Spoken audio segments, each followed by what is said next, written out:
السلام علیکم اسٹوڈنٹس، آپ کی ٹیچر مسز فوزیہ تبسم کامران آج کے لیکچر کے ساتھ حاضر ہیں۔ آج کا جو ہمارا ٹاپک ہے وہ ہے سود کا مفہوم، میننگ آف انٹرسٹ، جیسا کہ آپ اپنی اسکرین پہ بھی دیکھ رہے ہیں۔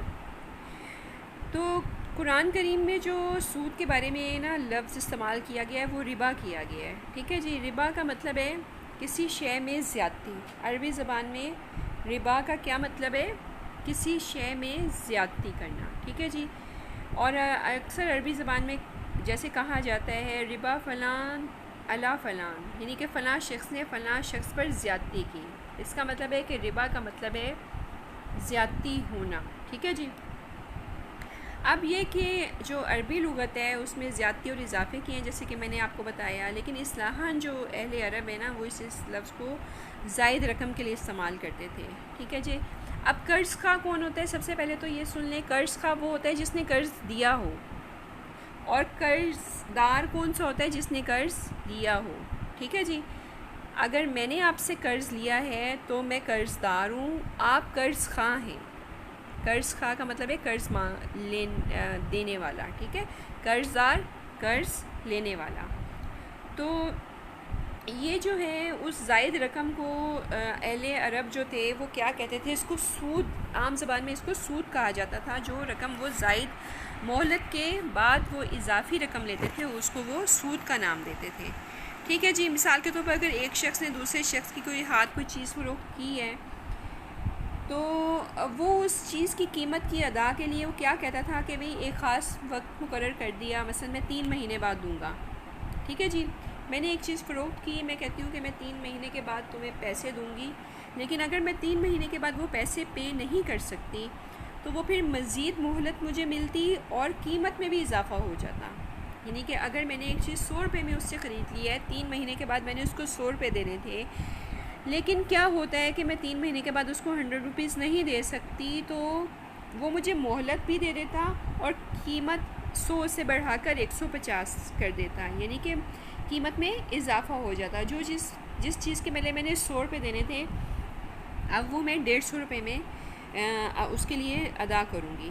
مثلا ایک شخص جو ہے وہ دوسرے شخص کو قرض دیتا ہے اور پھر طے کر لیتا ہے کہ اتنی مدت کے بعد اصل رقم سے زائد ادا کرنی ہوگی، یا پھر قرض خواہ جو ہے وہ قرض دار کے درمیان ایک خاص مدت کے لیے ایک شرح طے ہو جاتی تھی، اور اگر اس مدت میں اصل رقم وہ نہیں پے کر سکتا تھا تو مہلت بھی دے دی جاتی تھی، اور جو پہلے سے شرح مقرر تھی اس شرح میں بھی اضافہ کر دیا جاتا تھا، ٹھیک ہے۔ تو اس کو ہم ربا کے میننگز میں لیتے تھے، یا اس کو ہم سود کے میننگز میں لیتے تھے۔ پھر ربا کی 2 قسمیں ہیں، ربا انسیہ یعنی کہ ادھار، ربا فضل یعنی کہ نقد، ٹھیک ہے جی۔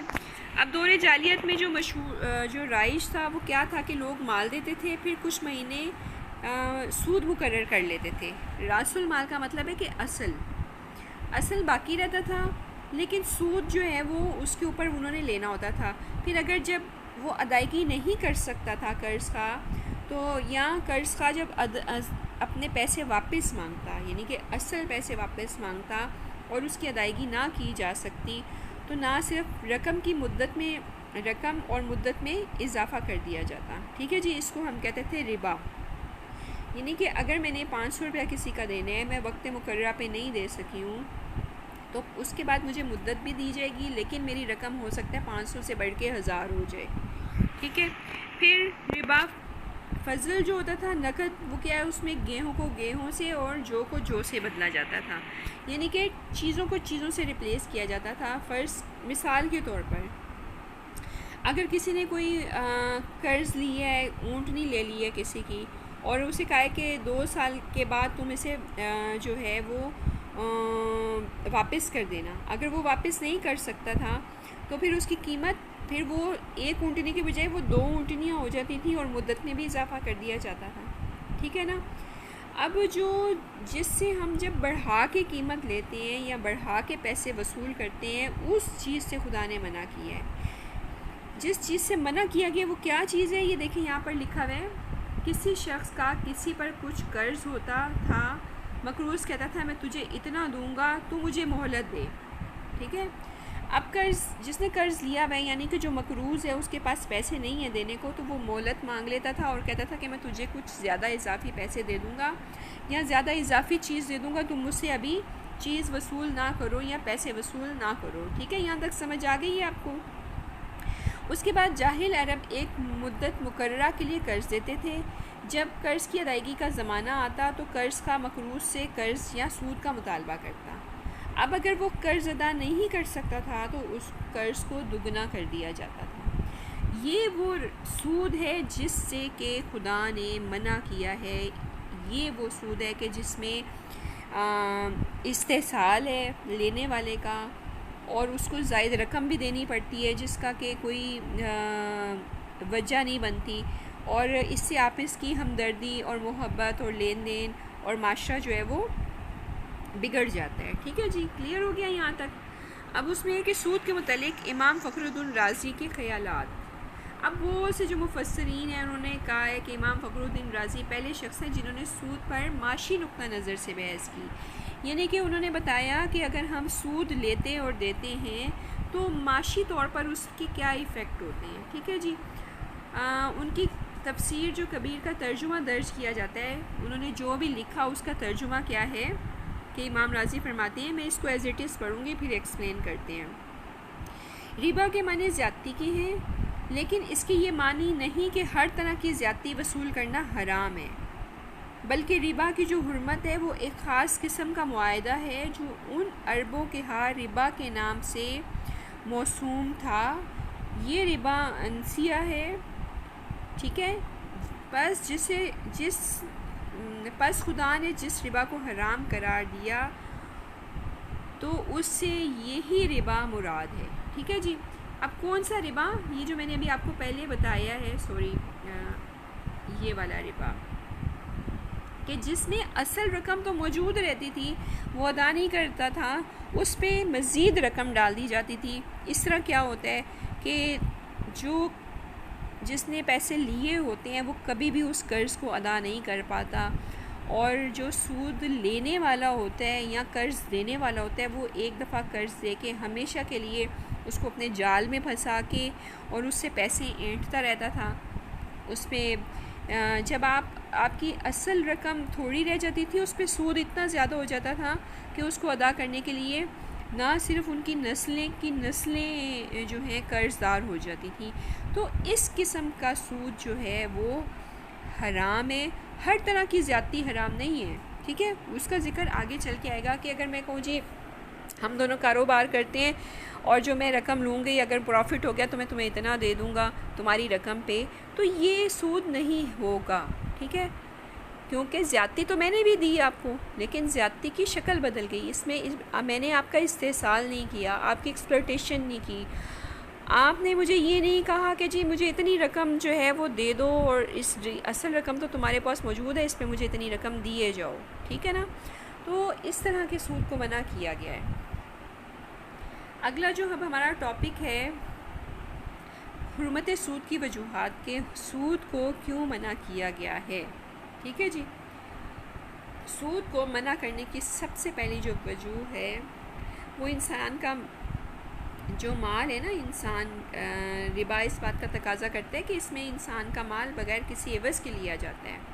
کیونکہ جو کوئی 1 درہم کے بدلے 2 درہم کے بدلے میں نقد یا ادھار فروخت کرتا ہے، ٹھیک ہے، تو یہ زیادہ درہم بغیر کسی عوض کے لیتا ہے. انسان کے مال سے اس کی احتیاج وابستہ ہوتی ہے جس کی بڑی حرمت ہے. اب اس پوری بات کا کیا مطلب ہے؟ اس پوری بات کا مطلب یہ ہے کہ انسان کی جو مال ہے نا اس کی بھی عزت دوسرے پہ واجب ہے. انسان کے مال کو ضائع کرنے کا بھی بڑی وعید آئی ہے، اس کی بھی اجازت نہیں ہے. کیونکہ ہم اگر پسند نہیں کرتے کہ ہمارا مال خراب کیا جائے تو جو انسان اپنے لیے پسند کرتا ہے وہ دوسرے کے لیے بھی پسند کرے. ٹھیک ہے جی، حضرت صاحب نے فرمایا کہ انسان کے مال کی حرمت اس کے خون کی حرمت کی جیسی ہے. بس اسی وجہ سے دوسرے کا مال بغیر کسی عوض کے لینا ممنوع قرار دیا گیا ہے. اگر کہا جائے کہ ایسا جائز نہ ہو کہ راس المال کیا ہے کہ اصل زائد درہم کے عوض میں ایک طویل مدت تک اس کے ہاتھ میں رہتا ہے.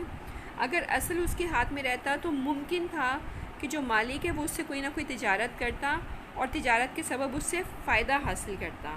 اور جب وہ اسے کسی قرض دار کو دیتا ہے تو ظاہر ہے قرض دار اس سے فائدہ اٹھاتا ہے، تو اس کو زائد درہم دینے سے کیوں روکا گیا ہے؟ یہ آپ کو بتایا جا رہا ہے کہ فرض کریں میں آپ سے 2 لاکھ روپے لیتی ہوں، اب اس 2 لاکھ سے میں نے تو فائدہ اٹھا لیا ہے، لیکن وہ 2 لاکھ آپ کے ہاتھ سے تو نکل گئے، ہو سکتا ہے اگر وہ آپ کے پاس ہوتے تو آپ کیا کرتے؟ آپ اپنی اصل رقم سے جو ہے وہ کوئی تجارت کرتے، کوئی فائدہ اٹھاتے اور اس رقم کو زیادہ کر لیتے، لیکن کیا ہوا کہ وہ تو میرے پاس ہے۔ اب کیا یہ نہیں ہونا چاہیے تھا کہ جب میں آپ کو پیسے واپس کروں تو جی اس میں کچھ اضافہ کر کے واپس کرنا چاہیے؟ تو وہ ایسا نہیں ہوتا، کیونکہ اس کے مال سے نفع اٹھانے کا معاوضہ تھا، جسے ہم کہتے ہیں کہ نفع اٹھانے کا آپ نے تذکرہ کیا، وہ ایک امر مرحوم ہے، امر موہوم ہے۔ امر موہوم کا کیا مطلب ہے کہ بھئی ضروری تو نہیں ہے کہ اگر 2 لاکھ تمہارے پاس رہتے تو تم جو ہو اس سے فائدہ اٹھا لیتے یا اس سے تجارت کر لیتے، ہو سکتا ہے وہ تمہارے سے گم جاتے، تم ضائع کر دیتے، تمہیں کوئی بھی فائدہ نہ ہوتا۔ یہ امر موہوم ہے۔ موہوم کا مطلب ہے کہ شک میں ہے، کہ یہ کوئی یقینی امر نہیں تھا، تو جب یہ یقینی امر نہیں تھا تو پھر اس کے اوپر کچھ پیسے دینے بنتے بھی نہیں ہیں، ٹھیک ہے جی۔ دوسری وجہ جو یہ ہے کہ اگر سودی کاروبار شروع کر دیا جائے تو جن کے پاس پیسے ہیں وہ کاروبار کرنا بند کر دیں گے، ٹھیک ہے، وہ کسب معاش نہیں کریں گے، وہ جائز نہیں کمائیں گے، وہ ان کے اندر لالچ اور طمع پیدا ہوتا رہے گا اور وہ لوگوں کو ایکسپلائٹ کرتے رہیں گے اور بیٹھ کے آرام سے کھاتے رہیں گے، جو کہ ہمارے اسلامی نظام کے حوالے سے بھی غلط ہے، کیونکہ جب آپ کچھ خرچ نہیں کریں گے، لوگوں کی آمدنیاں نہیں ہوں گی تو چیزیں پروڈیوس نہیں ہوں گی، روزگار نہیں ملے گا۔ تو ایک طرح سے سود کو اس لیے بھی منع کیا گیا کہ لوگوں کے فوائد اس سے منقطع ہو جاتے ہیں، ختم ہو جاتے ہیں۔ جو لوگوں نے کاروبار تجارت کو فروغ دینا ہوتا ہے، سند و حرفت اور امانات بنانی ہوتی ہیں، وہ نہیں بنتی، وہ نہیں چلتی، اور معاشی طور پر جو ہے وہ ایک معاشرہ نقصان میں چلا جاتا ہے اور لوگ صرف بیٹھ کے کھانے کے عادی ہو جاتے ہیں۔ پھر تیسری وجہ جو ہے جسے یہ منع کیا گیا ہے کہ یہ نیک نامی اور شہرت کو ختم کر دیتا ہے۔ جب سود ہی حرام ہو تو لوگ قرض لینے اور اس کے مثل لٹانے سے باز رہتے ہیں، یعنی کہ پھر لوگ جو ہیں وہ کیا کرتے ہیں کہ سود حرام ہے تو ظاہر ہے پھر وہ اس پہ کاروبار نہیں کریں گے، لیکن اگر یہ حلال ہو جائے تو پھر حاجت مند کی جو حاجت ہے اب وہ تو بیچارہ قرض لے گا ہی کسی نہ کسی صورت میں اور پھر ساری عمر اس کو ادا کرتا رہے گا۔ اور اس طرح کی نا جو آپس کی محبت، ہمدردی، جسے اسوہ حسنہ کہا گیا ہے، قرض حسنہ کو ہمارے اسلام میں فروغ دیا گیا ہے، اس کا جو ہے آپ کہہ لیں کہ ایک تصور ختم ہو جاتا ہے، لوگ ایک دوسرے سے ہمدردی، تعلقات، اور وہ صرف میٹیریلسٹک معاشرہ رہ جاتا ہے، ٹھیک ہے جی۔ پھر اس میں برکت نہیں ہوتی ہے، اس میں جو فیوز و برکات حاصل ہونے ہوتے ہیں وہ حاصل نہیں ہوتے ہیں، کیونکہ ہم ایک دوسرے کے ساتھ ہمدردی، سخاوت، محبت، یہ سب کچھ ختم کر چکے ہوتے ہیں اور ایک صرف فائدہ حاصل کرنے کا معاشرہ بن جاتا ہے کہ امیر لوگ غریب لوگوں سے فائدہ حاصل کر رہے ہوتے ہیں، ٹھیک ہے جی۔ یہاں تک آپ نے پڑھ لیا، آپ اس کو آسان الفاظ میں جس طرح میں نے آپ کو بتایا آپ اسے بیان کر سکتے ہیں، ضروری نہیں ہے کہ اتنے مشکل الفاظ میں آپ بیان کریں، لیکن اس کا مفہوم چینج نہیں ہونا چاہیے، اس چیز کو آپ نے مد نظر رکھنا ہے۔ کل انشاءاللہ ہم پڑھیں گے، بلکہ کل کا جو ہمارا ٹاپک ہوگا وہ ہوگا اسلام میں بلا سود بینکاری، اس کو تھوڑا سا پڑھ لیجئے گا، انشاءاللہ پھر ہم جو ہے اس کو کل آگے جاری کریں گے اپنا ٹاپک۔ اوکے اسٹوڈنٹس، اللہ حافظ۔